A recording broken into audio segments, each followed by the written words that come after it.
Paano ako nagsimula? Yan, tuturuan ko kayo based on my experience kung paano ako nagsimula.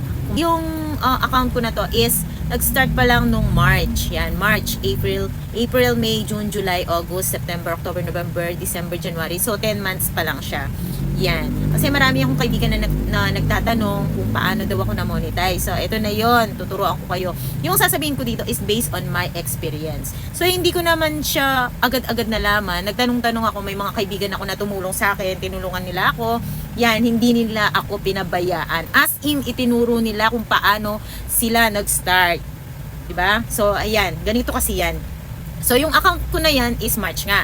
So, nung March na yon, sabi nung kaibigan ko, dapat maging consistent ka. So, yung ginawa namin, everyday, nag-post ako na nag-post.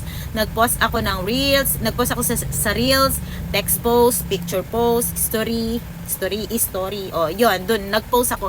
Hindi ko siya tinantanan, as in everyday. Yan, everyday yun walang absent till now. Hindi ako nag-absent. Ayan. So, ganun yung ginawa ko. Ano pang ginagawa nyo? Ganun na rin ang gawin nyo para agad ma-monetize yung account nyo. Follow for more.